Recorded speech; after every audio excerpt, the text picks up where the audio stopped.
I don't know what year it is. 2020. Okay. Anyways, we're kind of disjointed today. How's it going, Effie? We've been hammering out, Peter, Bradley, and I have been hammering out like crazy, trying to get, I see, a beta copy of 𝚃𝚘𝚕𝚔 done, the Lost City of 𝚃𝚘𝚘𝚕𝚔. And there's another title that we were tinkering with earlier this morning. 3 big titles with all kinds of goobly-goop. So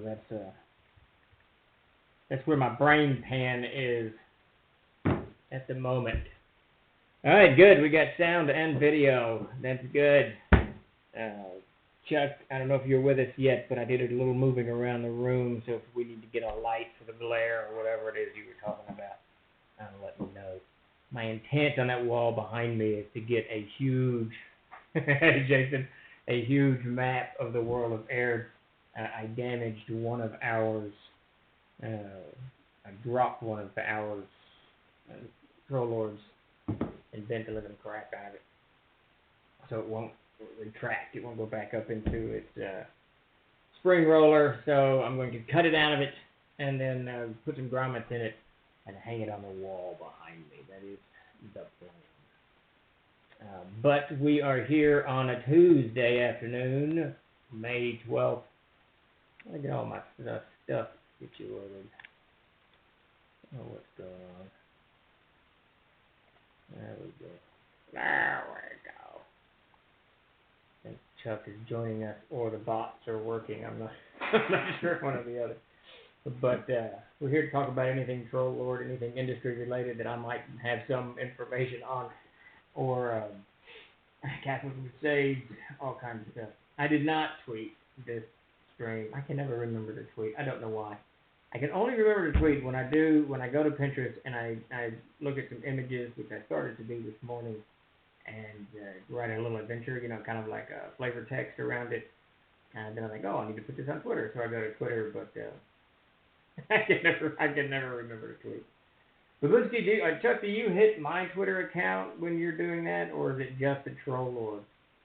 Because Stephen Chenault Twitter's out there somewhere doing its thing.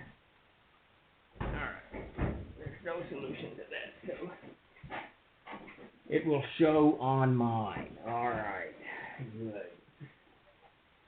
Okay, well, I need to just tweet anyway. I need to get back on Twitter and try to start doing that 2 or 3 times a day at least. Although, what would be kind of cool is if I could actually put a tweet up about what we're working on. And like today, everyone would have gotten quite a kick out of jumping back and forth. Gods and Monsters. So we worked on Gods and Monsters this morning, and then I asked Peter to wrap up the table of contents for 𝚃𝚘𝚕𝚔.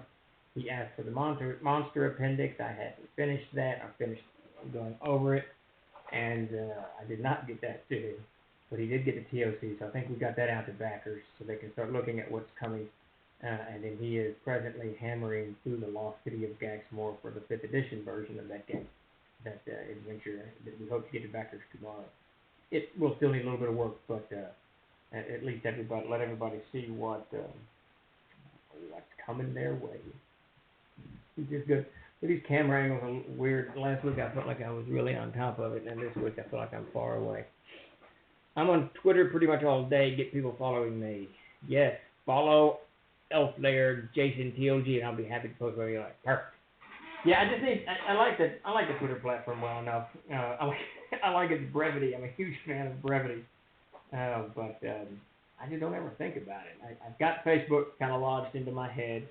I actually went to Discord today for the first time in a day, and so I'm hoping that I can get Twitter in there. I did Instagram pretty good for a little bit. There's just so many social media sites to keep up with it and post up on the normal stuff. All the hell that's what Chuck does for one of the many things Chuck does for Tim too. Just keeping the social media presence is crazy. You know it, Jason. You do it quite a bit. Excuse me. It's been a wild and woolly day today. Well, I'm not sure what I'm having for dinner. I think spaghetti. That's coming up soon.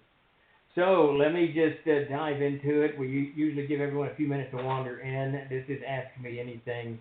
I am Stephen Chenault from Stroller Games. Jason, did the color change? Did you become someone different? I already didn't worry while you were talking. I can't remember what I was saying, Jason. I have no idea. I'm sure it was of the utmost importance.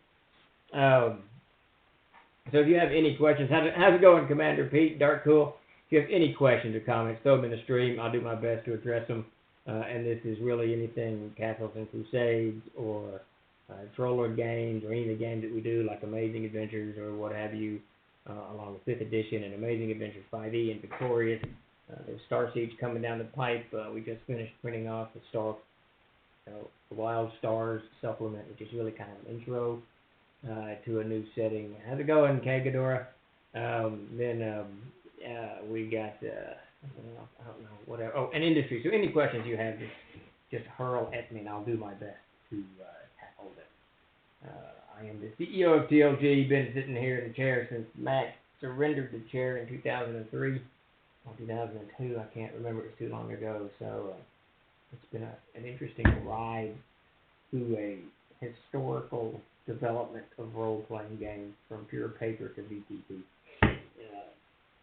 But I finally memorized what VTT means. So that we'll take that as a good time for my intellectual evolution. How's it going, 42 data squirrels? I was just running some squirrels out of my bird feeder a little while ago. I got this little bitty one that just won't quit. He waits down about 2 feet from him before he jumps out of that feeder around. He's a bold fellow, or she's a bold fellow. I have no idea. I really don't have a good look at of the undercarriage of the little fellow. All right, so sans any questions, I'm going to dive into what we've been working on. So we've got a lot of projects going on around here, an awful lot of projects going around. Foremost in my brain pan is A Stranger Among Us. This is a series of 4 adventures that Davis, my brother, is writing. He finished with the first one. We just released it yesterday. He's hard at work on the second one. And there's a number of cool things about A Stranger Among Us. One of the... That's an interesting sound.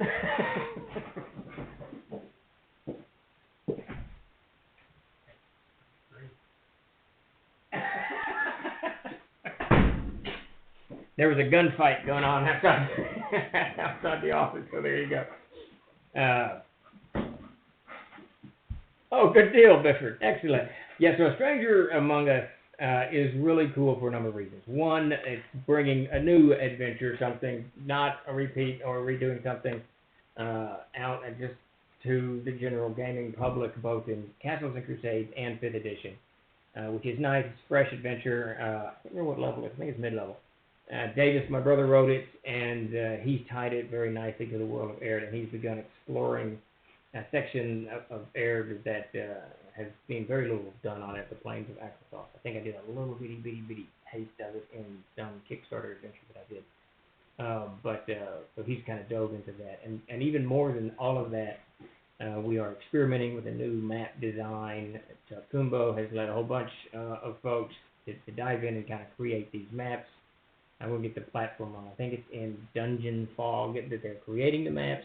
And the idea behind what we're trying to develop here are maps that work both on the printable side and that work really well on the digital, the PDF side, and on various platforms like Fantasy Grounds or Roll20. So I believe that we have successfully done that. We got a little bit of tinkering to do, but so this new map style that we're working with will become the map style that we use in all of the adventures going forward. And I'm trying to put together a project, trying to figure out how long it's going to take and what kind of resources it's going to take to revisit all of our previous books from the very earliest Mortality of Green and Fantastic Adventure all the way down to our most recent releases to get the maps done in this style. So if you download it at Fantasy Grounds or you buy it from our store or wherever, you can play this. I mean, whatever platform you prefer. Print it at your table on VTT, what have you. That is the goal, the long-term goal. Question about Memorial Tomb. I one of the 8 people that got the Viscount pledge is the one that gets some notes, sketches, etc. Is that something that is still happening? Wolfgang, absolutely. My primary goal on Memorial Tomb at the moment is to get that main manuscript finished, which it is done. And now the secondary goal is to get the appendices done, which I think 3 of the 5, there's A, B, C, D, and E, so it's 5 appendices. 2 I know are done. I can't remember what the third, I think a third is done, but hopefully those will be done soon. Now once that's finished, and I'm confident you've got, as all the backers have, a completely playable adventure that was the original intent of the Kickstarter. Then we're going to start diving into all of the other stretch rewards and additional stuff to it. And we'll make sure we dive into that before we do the actual printing of the book. But part of the reasoning that I approach it that way is stretch rewards are great, and they bring a plethora of gaming material to all the backers, which is wonderful. But we all dive into these things because we want this one core product at the end of the day. So I'm trying to focus on that and get that out with the maps, which are all done, and then we'll tackle it. So yes, unless it's something is just undoable, someone has died or someone has, become so frustrated they won't work with the project anymore, or just doesn't want to do it, then, and in that case, we're going to switch up. We're going to try to switch up stretch rewards, put something in its place that's sort of equal, and we've only run into that once. And the perfect example of that is Tom Wong. He doesn't really want to do the cartoon that was envisioned by Ernie and Benoit, so we've hired Jason Wong to do it. So Jason will be doing that. So you're still going to get a cartoon. It's still going to be badass. It's just not going to be the original Tom Wong. So super excited about all of that. But it's probably in the next month it'll come together. I've had to step back from Memorial Tomb and focus on Codex Egyptium, Codex 𝚃𝚘𝚕𝚔, and the Lost City of 𝚃𝚘𝚘 to get those rammed into the pipeline so they're caught up to where they really need to be. And we're almost there. Thank you for the subscription, Perry. Much appreciated. Let's see, blah, blah, blah. I want the thing as a whole. Yeah, that's the deal. And then probably soon next week, I'm going to fish out for people to work on, because we've got to have the Castles and Crusades version, and we've got to have 5th edition version, Swords and Wizardry. Hell, I think there's a Kinzer. What is Kinzer's game? Hackmaster. I think there's a Hackmaster version.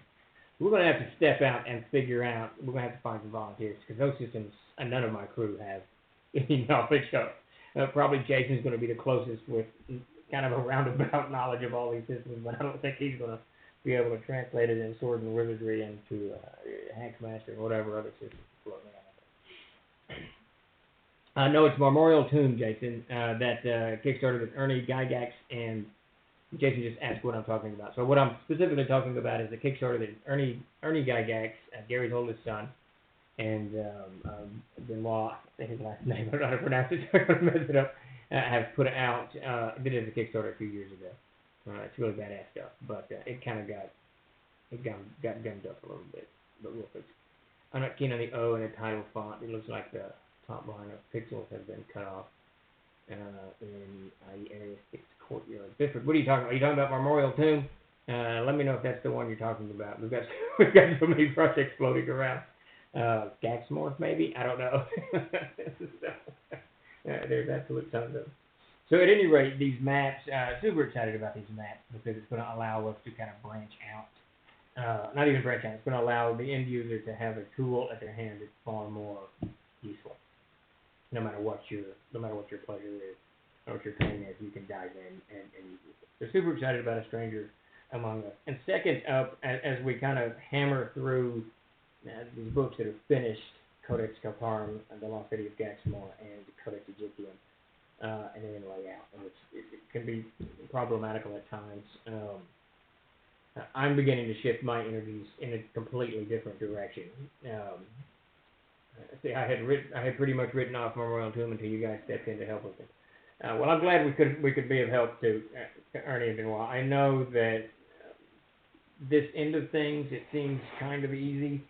It seems like it's a no-brainer. You just write it and lay it down in whatever program you download. But It's never that easy.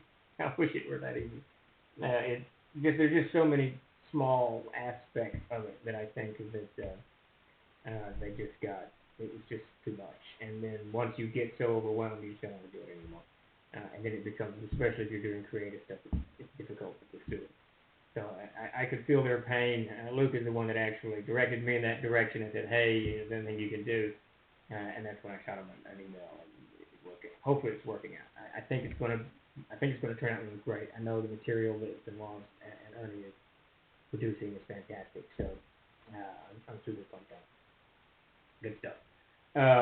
But where I'm shifting my direction, my attention now is to several projects. One is, now I'm going to start writing more fiction. I've got 3 more fiction pieces out, but me and Davis are going to kind of dive into planescapes, gods, and otherworldly things. This is going to kind of be a launch pad for a whole new expansion of the Castles of Crusade and Amazing Adventures. We'll get to that in a minute. Amazing Adventures kind of universe. We're looking at taking the old book of Gods and Monsters. We've rewritten a huge chunk of it, and we're presently kind of retooling certain sections of it.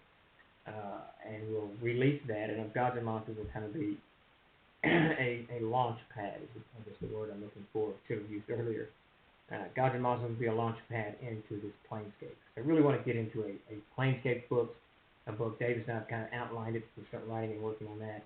And it's going to kind of cover a bunch of things, not only the planes that you're used to, you know, the astral plane and the ethereal plane, and Elysium and, you know, Valhalla and all this mess. But we're going to do dimensional planes. We're going to do time travel. We're going to do I've got TFC around here somewhere. We're going to do real world stuff, and this is where we're going to be tying stuff into the Amazing Adventures game. So the Planescapes books, the idea is to be able to kind of hop from system to system, and this becomes the matrix that allows you to do that with a little bit of ease. And Jason is literally, as we are talking right now, working on Rings of Brass, the Rings of Brass, I think, for Amazing Adventures 5e. It will have it out for original version of Amazing Adventures as well, too.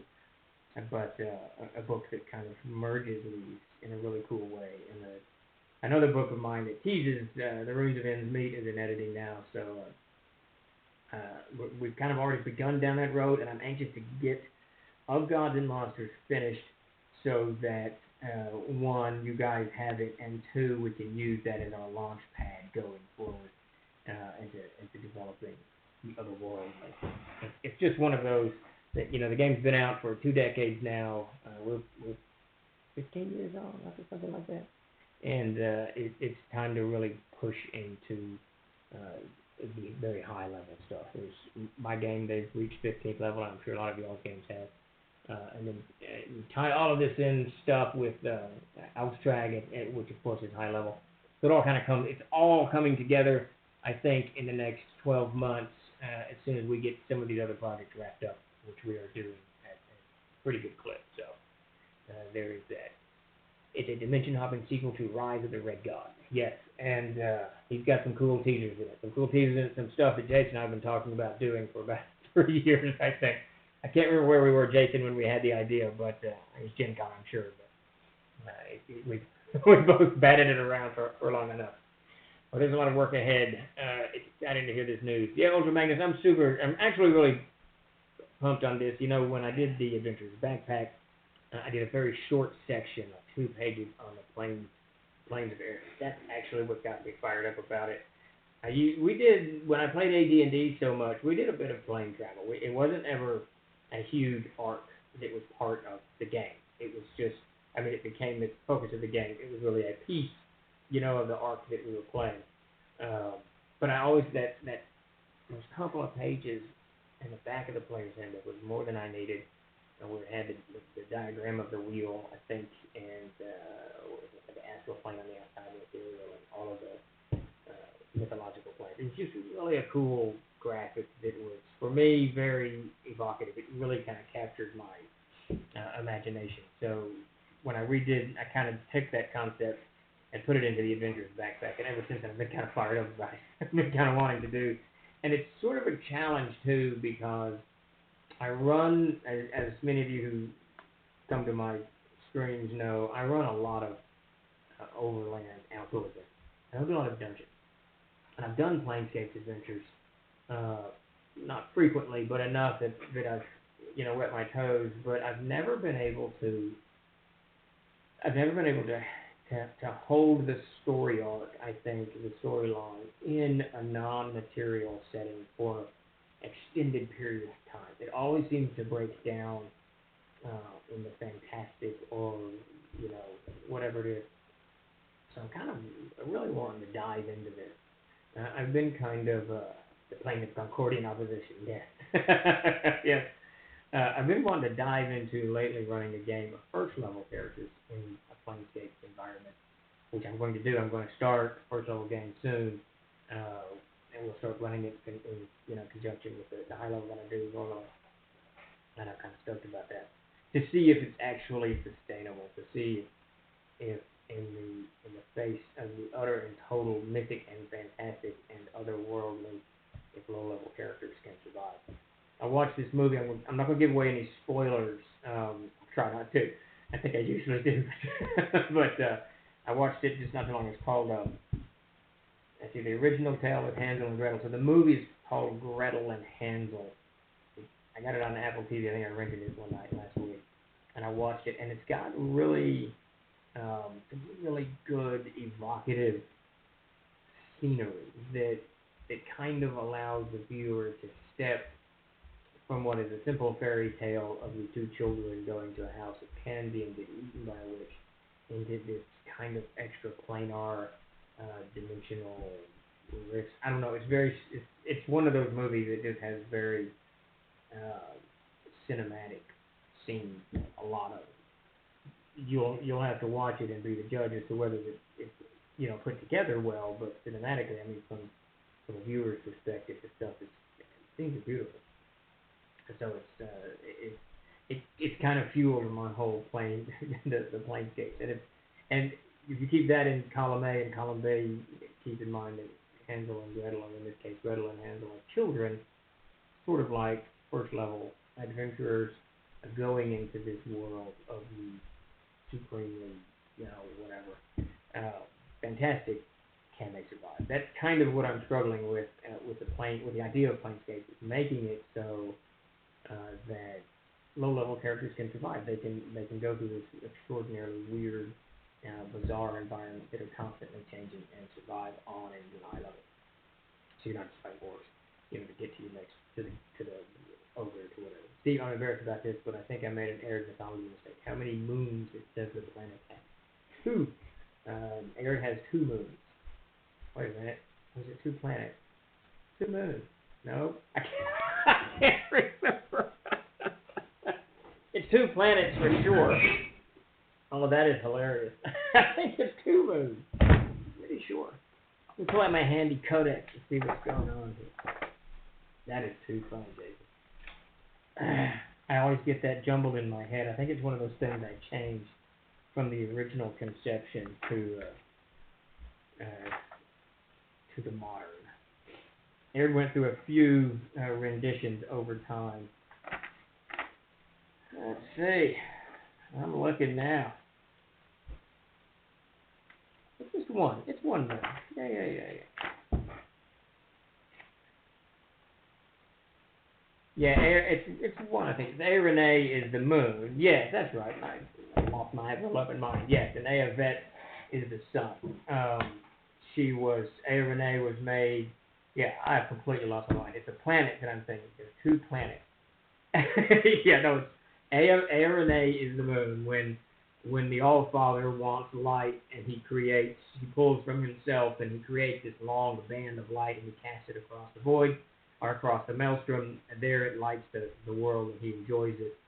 But he needs it more intense, and he asks her later to balance herself, and she does so. What's left, of course, is the ethereal plane, and she becomes the moon shining so brightly upon the world. And even later, when he sees fire, he wants even more light and more clarity in what he's seeing and what he's hearing, and then he creates her sister Vet. And those 2, Renee and Vet, are actually very different than the other gods, because they're the only things that he intentionally made. 𝚃𝚘𝚘 is kind of an accident of a dream that comes out. The other guy says that he makes and casts them aside, but he specifically says, I'm going to make this god, or make this creature, this entity, and puts it out there for this specific purpose. There's very few of those. Toph would be one, and then Aaron and But yeah, there's 2 planets. Each of those create planets when they are driven out. When 𝚃𝚘𝚘 drives them into the ether, each of the sun and the moon, because they miss the world of Aaron, so they create they mimic the world of Aaron and create their own. Of course, they're dead planets. I think the moon has actual life on it, but the sun is just it's like Mercury. It's scorched rock type thing, which all plays into, Jason, to keep that in mind. It all kind of plays into what you and I will be working on even more so later. We really should do a reveal at some point. I know it's already kind of eking out here and there, but very cool stuff. Yeah, 1 moon, 1 sun, 2 planets, and the planets, as you can imagine, are one has life and one does not. You can figure out where it's all going to go. Very good stuff. Very good stuff. So on to whatever. So if you have any questions, throw them up. I'd be more than happy to answer them. We're going to plunge on. So Gods and Monsters is one of those things, and where we're at on that is I need to write a section in the beginning is that covers how to run gods in small at low levels and how to run gods at high levels. So in the avatars, it's actually a concept pitched to me by I can't remember his name. I'm so horrible with names. Steve Egg. Which I really like, to take Jim Ward's original Avatar concept and kind of make it still so that it's a high level, but it's also a low level, so the gods can interact at any level without it overpowering the character. For instance, you'll be able to, the idea is you envision a god that, materializes to a first level character, but the deity doesn't actually even know that he's or she's materialized there. It's simply a manifestation of this deity because the clerics prayed for it. The deity is so powerful that it doesn't. And then that avatar can interact with the characters in a good or bad way, however the CK wants it to do. So that essay needs to be done. The introduction needs to be done. Todd Gray is hard at work on creating granted abilities for all the gods that are coming over from the Mythos series. And Davis has, I'm not sure, I think about 25 more gods to make for the actual book. And then we're done and launching into it. So that's going to be our primary focus as we wrap up these other things in the coming weeks. Let's see, sneak preview. So Jason is working again on Amazing Adventures 5e. He's working on Rings of the Red God, a follow-up to Rise of the Red God, and he's giving us a sneak peek. I'm going to read it real quick. This version of Arid exists centuries or even millennia after its own apocalypse, known as the Dawnpod by inhabitants. It is a world that is slowly, inexorably dying. It has been struck by its own moon, which was hurled out of orbit by unknown moons. In the mythology of Arid, Arane, the moon that chases Ayavet, the sun, around the world in an eternal race. The current inhabitants will believe that Narhite, the Lord of Nightmares, stripped Arane on her journeys just to see what would happen. And that's very cool, very, very awesome, Jason. And Narhite, one of my favorite, if not my favorite, figure in the world of Arid. I absolutely love this god because he's malicious, he's evil, he's just all of these things, but not in this kind of, I don't know, Lord Vader type way where you're just an evil creature trying to achieve some kind of means. He really just enjoys chaos, and he enjoys taking the creations of his siblings and molding them into this horrific way, which to him is funny. Most of the gods are amused, though Aelor, the god of the oceans, is always amused by Narhite machinations. But he's just an evil creature that sows chaos everywhere he goes, and he plots this out in these long chaotic arcs. Yeah, and no matter how it goes, he's happy because it's just chaos that he's looking for. It's just a fun. I enjoyed writing him into the Codex and expanding that whole concept. That was the new Discord server. Well, I assume that you're talking about our attempts to game Thursday nights on Discord, which we did. So we've been, since the pandemic, we've been gaming from home. the bunch of us, and of course we've been gaming. We've had the same crew that's been gaming together since 1984. It's me and Mac and Todd, Davis, and Chris. With Laura's joined us and Sarah did for a little bit, but so we've been at the same table for 30 years or something. Some of us are technically inclined, some of us are not. I'm not, but I have Chuck and Tim to help me, so I've got advantages. But at any rate, we set up a server on Discord, and the idea, we've been playing on Skype, is basically what we've been doing. So we wanted to get off Skype and get onto the Discord server because it seemed to work so well for me the other day. And I think I got on there pretty easy, but and correct us if we're wrong. Chris is on an iPhone, and Mac is on an iPhone, and Todd is on an iPad, and the Discord video function wouldn't work at all. We couldn't get it to work at all, and my son came in to assist, and he said that Discord does not support video on iPhones. And that's where we left it once that announcement was made. We retreated back to our Skype game, and that's where we will be Thursday unless someone has a solution for us, and we can somehow get the iPhone to show video and whatnot. So it did not work so terribly well. That said, though, Chris and Mac have been enjoying this service. They've been hopping on Discord quite a bit. I don't know if they've participated, but I know they've been reading and following it, which is cool. If you are new to the channel, if you're new joining us, please give us a follow. We sure appreciate it. And spread the word. Let everybody know. I do a regular show here every Tuesday at 4 o'clock, and then again on Thursday at 8.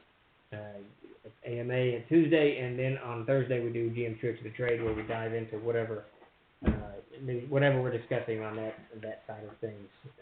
We do a regular weekly GM Tricks of the Trade newsletter. It comes out Wednesday, Thursday? I'm not sure when it comes out. It comes out at some point this week, and then we gather together at 8 o'clock to discuss it all. But yeah, please give us a follow if you can. We surely do appreciate it. Yeah, so we ventured forth onto Discord. Everybody loved it, but the cameras didn't work. They did not they did not love it. And then I think Chris went to buy a webcam, and they're all sold out, all the heck all over the place. So trying to find anything in today's shaky economy has been challenging. Thank you for the continued sub, DM Samuel. Very much appreciated. We appreciate all the support anybody can give us over here. It's a lot of fun. It's kind of a new medium for us. We're pushing into new fields. Twitch is one of them. We're trying to get regular shows. Tim's working hard to get a show up tomorrow. Miniature painting. So we're looking at all kinds of just stuff we're doing, which is great. And obviously the VTT, as we talked about earlier, with the new map design, the new approach to maps. We'll see how that works out. Diving forward, but and that's going to be on Fantasy Ground. I believe we'll have it all moved over to Fantasy Ground soon. That's becoming a focus for Tim and Chuck's teams. I know World Anvil was their biggest thing, and that's up and running without a doubt. So, and now it's time to shift to Fantasy Ground and get that kind of caught up, to where we want to be. And I think I will eventually venture forth on Fantasy Grounds and try to get my Thursday night crew on it as well. It's a lot of learning. When you've gamed so long in a certain way, it's kind of difficult to disengage and game again. I think part of the funniest thing when we've gamed, I guess a couple months, however long the crazy pandemic's been going on, but everybody's just dropping their phone or looking over here or whatever. That's just. It's interesting trying to keep people focused, and I think actually Discord will be a little better for that because it seems to be, everybody's cameras lined up and everybody's faces are kind of there. So, yes, there's always a new project, Chuck. Definitely.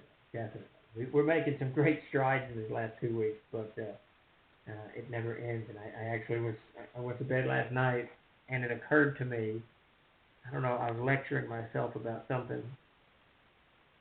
And it suddenly dawned on me that, so we've got this old binder. We've got a binder that we work, it's automated, that, we hammer on all day in the print shop. We've got an old hand binder that we actually purchased to make hardback books, and they did a pretty good job with it. But I was laying in bed and it hit me, holy crap. I could use that binder to make leather-bound journals or hide-bound or whatever kind of journal that I want, because I can manipulate how it goes in the frame. And then I laid there trying to figure out how to get stamps made and how I can imprint upon this hide or whatever it is. So there's always new stuff going on. And we did get the third-party publisher guidelines up. I think we owe Don McVitie. He's the one who wrote those for us. We cleaned it up a little bit, added a little bit of legal, but those are up with the logo. So that's very cool. If you want to write Capital and Crusade stuff and publish it, all of that now is at your fingertips, so you can get that cooking. Let's see, the Haunted Highlands rewrite. So I still have not gotten a hold of Casey about where we are on working on that. We both want to do it. It's definitely a go. And for us, most of that falls, once Casey and I kind of work out what we want to do, most of that's going to fall on Peter Bradley. And one of the reasons that I haven't talked about it much is because Peter is so deep. The Codex 𝚃𝚘𝚕𝚕, the Codex 𝚃𝚘𝚕𝚔, turned into be quite a struggle. I kept adding material to it that I wanted Brian to write, and some of it needed art, and one of it needed a diagram.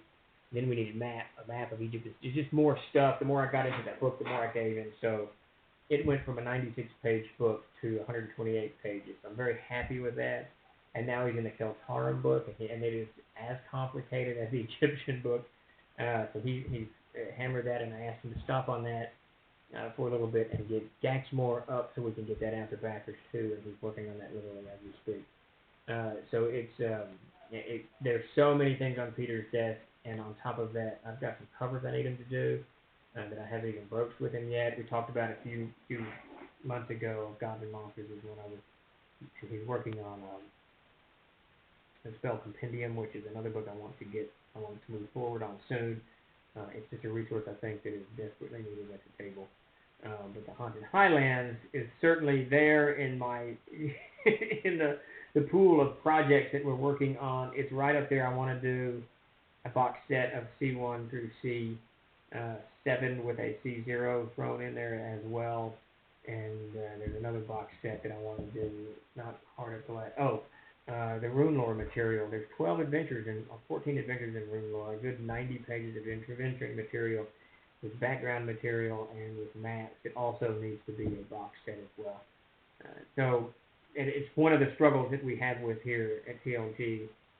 There's so many new things that we're working on, but so many of the older projects.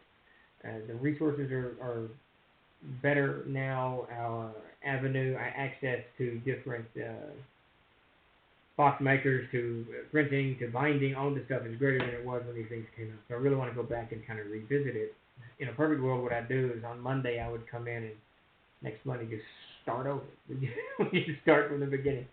But we can't, because we have so many new projects like Codex 𝚃𝚘𝚕𝚔 that we want to get out. And then you throw into that, Codex Nordica is sold out now, and then there's something else about selling out. I can't remember what it is.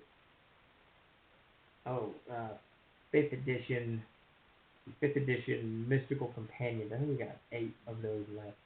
And the TKG, of course, now we did a Kickstarter on. The titles just keep running out, which is great. But now we got to stop, and because if I'm going to redo Codex Nordica, it needs to be overhauled.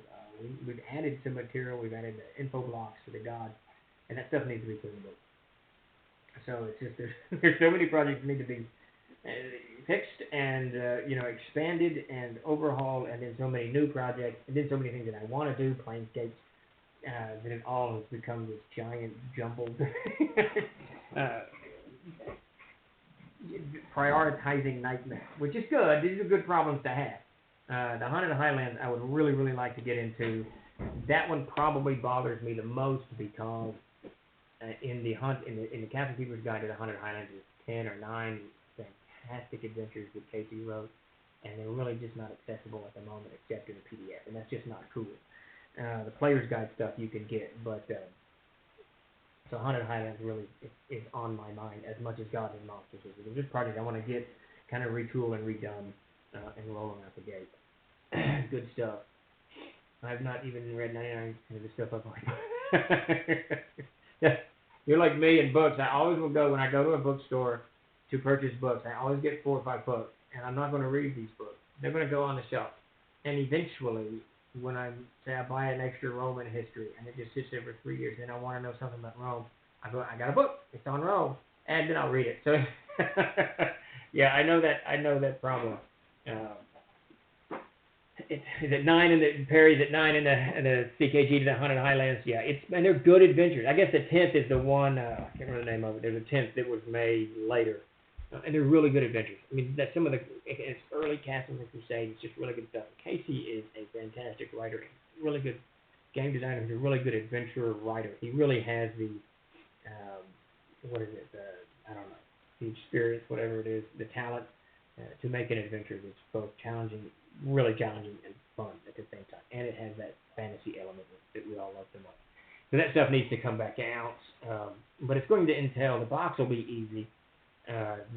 What it's going to entail is whether if those books were done when Castles and Crusades, I'll bet you I have a copy of something, when Castles and Crusades, when our covers were small. So we've since gone, everything that we do now is a large, full bleed off. Oh, I can find this Casey, this thing. So it's something like that, but now the full bleed goes off page. So if we do each adventure separately, we're going to need 9 new covers, because those covers won't fit, which is a huge amount of work. And that's okay, but it's a huge amount of work and time. And then if we don't, and I'm kind of thinking of doing 2 books with new covers of a whatever DB1 through DB5 probably, and then DB6 to DB10, and then they'll go into two different box sets, one with the 𝚃𝚘𝚕𝚕 Highlands, and the other one to the Player's Guide to the Haunted Highlands. And then we'll still need 2 new covers for those things. So, and I think if 𝚃𝚘𝚕𝚕 somewhere in there, I'll have to figure out how it goes. So it's just a logistical thing, honestly, with the Haunted Highlands. It's a logistical thing with it that we're going to have to deploy some resources to, and that's probably going to be Peter and myself with a little bit of Casey in there, and then just how to make that all happen and when to make that all happen. Honestly, if we wanted to set this stuff up properly, we could run a Kickstarter every 3 weeks to see what interest there is in these projects and keep these things rolling. Maybe we should do that, and then just hire more people to do more layout. I got the Codex set recently and aired too. It is a voice activated, right? Seriously, how big is that drawer? Is it drawer voice? This thing is huge. This is an old. I guess you can't see it in this is an old metal school desk I bought. How many did I get? There's 1, 2 in the mail room, 2 in the print shop, and 1 here. So however many, 4. I got 5 of them, and I paid like $70. But these things. You can hear that. These things are metal, crazy metal, made in the 1954 stamp on the bottom of some of them. And they got for those of you who know, in the olden times, typists would have a small frame that you would put something on, whatever you were typing, and then you would type as you looked at and it's got those shelves that pull out for that. How's it going, Ron Purvis? And then the drawers are just huge. And my drawer down here has got, it's got, let's see, I'm just going to list these titles for you so you have an idea. Nation Builder, Rune Lore, Cosmo Builder, Keltarum, Insidiae, Rune Lore, Castle Zaggy, Volume 1, Yigsburg, Lost City of Gaxmore, Living Fantasy, Codex of Erid, World Builder, Extraordinary Book of Names, Dungeons of Alphrath, The Lost City of Gaxmore, The Cannon Crew, Classic Monster Treasure of 𝚃𝚘𝚕𝚕, The Erid, Amazing Adventures 5E, Player's Handbook, both covers, alternate and standard. Monsters and Treasures, World Builder, I think I said that already. Monster Treasure of Erid, Toned Down Clean Adventures, Backpack. So it's just got and then about, 30 small adventures in there and a couple of sample books that we had made way back in the day. I don't know where, I don't have a mirror. I'll tell you what, I'll take a picture of it. Can I get a picture in the stream? I don't even know how I would do that. Let's see if I can do this. I don't have anything plugged up. It's just a lot. It's a great drawer. Everyone should have one. It's one reason I don't buy modern desks, because, let's see if I can do this. I'm going to send this to Chuck and to Tim and see if they can get it up. Chuck, it's coming your way. If you're still with us, Chuck's been under the weather for the past 3 or 4 days, so he might have passed out. I sent that to Chuck, and then I'm going to send it to Tim, and we will see if one of them can post it. They are much more savvy than I am with this stuff. All right, so there's the drawer. All right, okay, so Chuck's here. So Chuck, I texted you a picture of the drawer so you can see. Balloonsky never leaves. So you can, if you can put it in the feed. I don't know how that works. I don't know if you can put a picture of. I know you did on the guide the other day. It's just a picture of this giant drawer filled with all of this stuff. What I ideally would have is a shelf over here next to this. Some of you may notice I've kind of rearranged things. With all of TLG's, we've got 20 years of publications, and I reference that stuff continually. And it would be nice to be able to kind of just roll back in my chair and pull out what I want, kind of have it chronologically. In my head, I know kind of when things are published. It would just be... no, it's no kitten pics in this one. It's just a picture of the drawer. Yes, it would be nice to have a shelf with all of this stuff on it, because we do reference it a lot. But so Haunted Highlands of Gods and Monsters, all of these things, there's just, we only have X number of resources that we can allocate, and a lot of it right now, because Tim and Chuck are deep into the VTT side of things as well, and a lot of this is falling down layout and whatnot on me and Peter. Essentially what we're doing is I'm dumping the raw text on Peter with all the pictures and maps and graphics. He's putting it together. And then I go through and kind of move stuff to maybe where it goes a little bit better, so that way he doesn't have to read this stuff and kind of make sure that it lines up. It's time consuming, and especially on these big books with so many moving parts. The Mythos series, because we're kind of laying them out differently.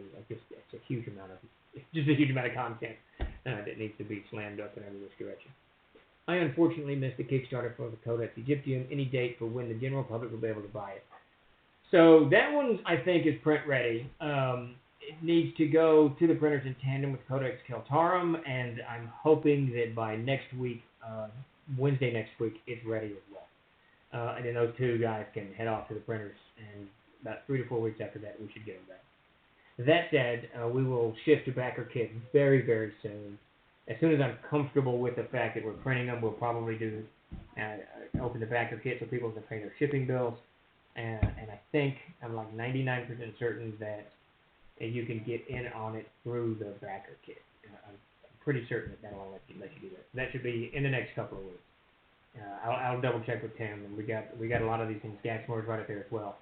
But we try to hold off on the backer kit just because I don't want to start shipping until we're about ready to do it. And I think I've got to order the miniatures from Reaper. And David finished his adventure. These are done.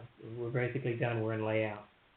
All I've got to do, there's a bunch of new monsters in Codex 𝚃𝚘𝚕𝚔 2nd edition. I need to extract those from those that appear in the monsters and treasures, and those will be the only ones that go in 𝚃𝚘𝚕𝚔. So we're talking, for me, a day's worth of work, and then for Peter, probably 2 or 3 days worth of work. Maybe 5, depending on how much art. He hates to leave holes in his books, so he'll stop and draw a picture and put it in there. So we'll see how effective. Very sick. I was going through some books and found... Okay, so there's the picture, I guess. I was going through some books and found an old TLG, Cities and Settlements. I don't even know it was a TLG all this time. Good. That was a great book. That's a D20 book, right? Cities and Settlements. If I remember correctly... We actually, I can't remember, go to my D20 mess here, get a cover, and I will know which one it is. I think that's got a wizard on the front, is that correct? We're almost, wait a minute. What am I looking at here?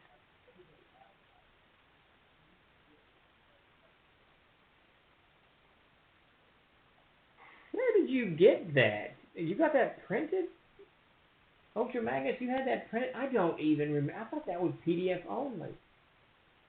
Are you kidding me? Man, there's so much stuff buried in this. So you have that, a printed copy of that? Who wrote this? I'm opening it. Look at this. You just opened a Pandora's box of more stuff that we need to update. And all right, let me zoom in here for a second. Who wrote this thing? Okay. Briarville had its own cover. I remember that. Jeff Ibach. Oh, this stuff is old. Holy Carolina. I'd have to check. This may not have gotten reprinted because the authors kept their copyright. Man, that's very interesting, Ultra Magnus, that you have brought this up. There was a couple of books that we were going to do that never came to life. And it was Halls of Wood was one, and a Halls of Stone was the other one. Mike Stewart, who went on to write Victorious, of course, he was going to write one, and Casey Kenfield, who did a little bit of work for us back in the day, was going to write the other one. And they're books I was very excited about because it's kind of general setting material for the CK and what they did. I'm pretty sure it was D20. But they never came about. I think Mike wrote his, but I'm not sure Casey ever wrote his, and then it just kind of got dropped by the wayside. I'm going to have to check the legal on this. We may not own these pieces. That I can't remember. But holy Christmas, man, this is some from the past. Wow, look at this art. This is awesome stuff. Holy crap. Okay, yeah. Nope, that's not what I'm thinking of. So this is very interesting to me. This is, man, I don't remember. I recognize the art, but the maps are confusing me. So I found a bunch of maps about a month ago, and I gave them to Davis to write up. And those are the maps from Halls of Stone, I think. I will bet you these are the maps originally made for Halls of Wood. And then, because that book never came about, we did it this way. Or maybe this was wow, I don't know. That is very cool. You have opened up a Pandora. Now we got another project I got to look at. This is some good stuff. I kind of played into this idea that I wanted to do early on. Is a lot of material that you can, and this philosophy is systemic throughout all of our publications. Give you material, give the GM material that they can run with, that they can develop and expand to their heart's content. And that's what Cities and Settlements was about. That's what Halls of Stone and Halls of Wood was going to be. And I wondered too if this didn't morph. Man, what is the copyright on this guy? All right, Chenault, where is it? 2004. So we're still doing. This is okay. So this is when this comes out. That's crazy. That's not a Daniel Horn cover. This stuff comes out right when the D20 market was collapsing. Cities and Settlements, and this is why it's fallen out of my off my radar. Cities and Settlements and Book of Familiars, renamed Mystical Companions, came out literally as the D20 market was collapsing. This we softbound, so we mail-in POD on it. Hey, Magnus, look in the back of that. On your back cover, if it's POD, in those days it's going to say Lightning Press on it, like in a little black stamp. If it does not say that, then we printed it. Our print shop didn't open until 2005, and we must have printed it through Waldsworth. Put it in the USAA. But you check for me if you can. That is crazy. It is a drawer of holding. That definitely is. South Cover only listed there. It's like a shelf of holding. He just puts his hand up and says, there's a lot of crap in there.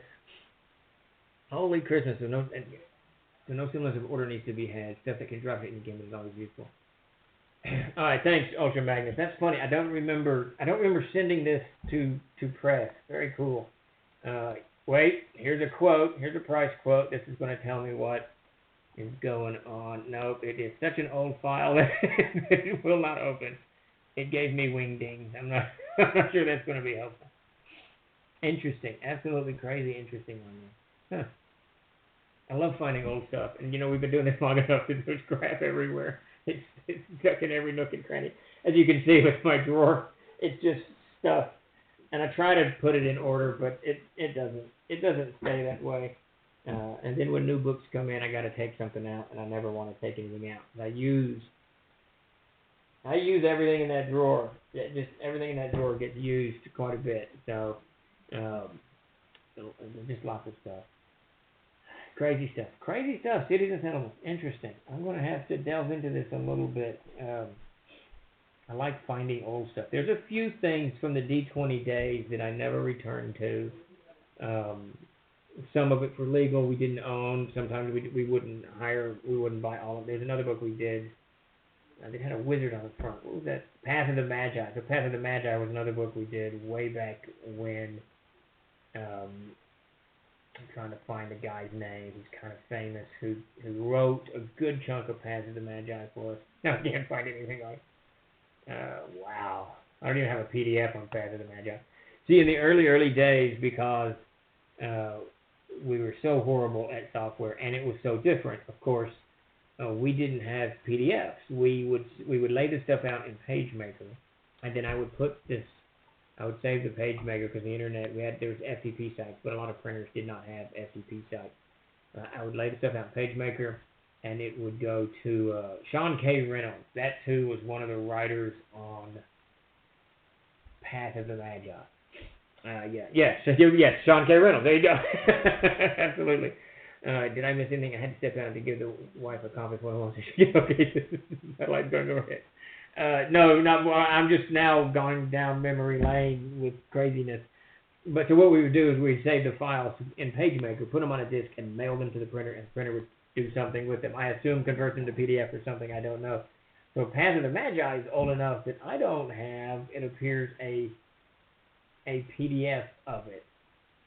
Just to let you know, though, I have a drawer of holding over here. A few years ago, I took about 2 weeks off of regular work and went through an innumerable number of CD-ROMs, zip drives. Those are the big ones, right? The big fat zip drives, and then the floppy disks, and slowly cultivated everything and put it into where it goes. So when you brought up cities and settlements, I can actually go to the hard drive here and track it down to see what's going on. And I'm now looking at Path of the Magi and other stuff that we did. There's the original Gaxmore Dark Druids by Rob Kuntz, Blood Royal by Casey Christopherson, all kinds of early stuff. What is CS1? Oh, I remember that. Man, I need to get into this City Sourcebook. So this is a little thing that we did. This is just going to be, this is just a chock full of NPCs. Man, maybe I should have given these to Davis before he wrote this NPC book. Let's see, Brian, he's the artist. Dan Croft is the editor. Who wrote this? Phil Thompson wrote this. Interesting, crazy stuff. This is like a 48-page book just filled with NPCs. Now, these are fully statted out. It looks for, that's got to be, skill, climb +9, handle animal +8. That's 3rd edition, right? This has got to be a 3rd edition book. Yeah, because it's in the D20 folder. Good for maybe I'll pull those out and send them to David so he can incorporate them in. No, I'm not. He'll then want to convert them, and it'll be easier for him just to write the NPC as opposed to making it. So that's what I got. Crazy stuff. Anyway, so we digressed a little bit off of Ask Me Anything, and it's down memory lane. And I just did something to the internet. I don't know what. There we go. But we're about done. Does anyone have any other questions you want to throw out before I wander off and find some grub to eat? I think it's spaghetti night here. Speaking of, how is the NPC Almanac coming along? Quite well. Davis got very, very derailed by the pandemic. Suddenly his children, he's got 4, ranging from the ages of 14 to 7. They're all great kids, but I can't keep, there's too many of them to keep their ages separated. When the pandemic hit, they all left school and went right back into the house, and that ate up, he writes in the day. He gets up actually about 2 in the morning, 3 in the morning, and he'll write until the kids would get up, take him to school, and get that taken care of, and then write again until they were home. So suddenly they were home, and it derailed his entire writing schedule. He has since, about 2 weeks ago, gotten back on track. He didn't lose a lot of time. There's a lot of stuff that he was doing. I just pushed, like Gods and Monsters, I just pushed that stuff to the back, and he kept working on NPC Almanac. He wanted to have it done and on my desk by the end of May. He thinks it's going to be the end of June now. And what I will do here very soon is start calling for finished sections and get those into editing, so that even as he's wrapping it up, we can already be kind of cleaning up the text and getting it ready for layout. It's going to be kind of a challenge to lay out the way Davis designed it. The short stat blocks, which is just the name, hit points, armor class, kind of one oddity about this person, and some other stuff in the middle, is too long. When you do an 8.5 by 11, it's going to go off page. So we're probably going to do it like this, which I'm not too fond of, but I'll turn it over to Peter here soon, and he'll work his magic and make things happen. That's the plan anyway. So Peter's very good at bringing these things together. How's it going, John? You've joined us just as we're about to wind down, but Ghidorah, the NPC Almanac is almost finished. We got another 30-40 days. I'm really hoping in the next 45 to 60 days we see the Lockheed Gaxmore, 𝚃𝚘𝚕𝚕, 𝚃𝚘𝚘𝚕𝚔, all the amazing. I know all the amazing adventure stuff will be done, and the NPC book done as well. It would be nice to have all of this kind of through the pipe. Some of these are very complicated, and we'll get them wrapped up, so that's very cool. Have submissions for the Almanac been strong? Yeah, we've gotten quite a few. I haven't checked with Tim. I think he did the call out 2 weeks ago. And we're going to hold that open for a while, but when we get closer to layout, we'll shut that down, and if people don't get them in, they just won't get them in. But it's some pretty interesting NPCs out there. It's interesting to see how different people kind of design and do things. It's fascinating. We're going to raid Reaper miniatures. Please hang out while we start the raid and take you all over to the channel. Thanks for watching. Yeah, absolutely, everybody. Thanks for joining us today. Sure enjoy it. I'll be back next Tuesday at 4, and I will be here Thursday at 8 o'clock for GM's Trip to the Trade. Please swoop in and join us. Chuck is going to shout at me to end stream here in a moment, so I will be doing that precipitously. So everybody, this week on our Twitch channel, Tuesday 4 p.m. AMA, that's me. Wednesday 7 p.m. The Lazy Painter with Daniel Fisher. So our painting show starting on